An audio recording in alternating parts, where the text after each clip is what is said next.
College के छात्रों के साथ हुई खौफनाक सच्ची घटनाएं। यह कहानी दिल्ली विश्वविद्यालय के कॉलेज कैंपस में हुई घटना के बारे में है। मानो या ना मानो, लेकिन इस कैंपस में मुझे भूत प्रेत होने के कई सारे किस्से सुन को मिल रहे हैं। इसी ही एक घटना के बारे में मैं आज आपको बताता हूँ। कॉलेज हॉस्टल के रूम नंबर 91 के एक छात्र निकुंज बताते हैं कि कुछ दिन पहले एक रात को जब मैं सो रहा था तो अचानक जोर से भयानक आवाजें सुनाई देने लगी और उसी आवाज के कारण मैं जाग उठा और मैंने अपने चारों ओर देखा, लेकिन कुछ नहीं था। मुझे लगा कि हवा के कारण खिड़की या दरवाजा आवाज कर रहे हैं। वहीं पर मुझे रूम में किसी के चलने की आवाज सुनाई दी और साथ में यह भी महसूस हुआ कि कोई अपने नाखून खिड़की पे घिस रहा है।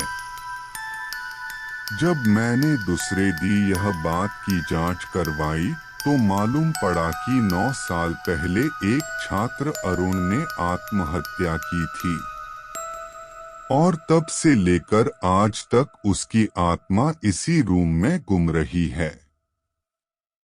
और इस बात की पुष्टि कई छात्रों ने की है। ऐसी ही एक दूसरी घटना। यह घटना सन 1998 की उसी हॉस्टल की है और यह बात की जानकारी उसी कॉलेज के एक ग्रुप ने बताई थी। अभिजीत करके एक विद्यार्थी उसे एक कुत्ते को अपने रूम में पाल रखा था, लेकिन कुछ कारण से उस कुत्ते की मौत हो गई ही। अभिजीत उस कुत्ते को लेकर पास के जंगल में दफनाने के लिए गया या वापस आकर अपने रूम में जाकर सो गया या फिर कभी उठा ही नहीं। अभिजीत की मौत कैसे हुई वो आज भी के रहस्य है। ऐसी ही रहस्यमय घटना के कारण उस कॉलेज के छात्रों में डर बैठ गया है और ऐसी ही सत्य घटनाएं उस कॉलेज में बार बार होती रहती है। दिल्ली विश्वविद्यालय के उत्तर दिशा की और करीबन 2 किलोमीटर दूर इंद्रप्रस्थ एक लेडीज कॉलेज है।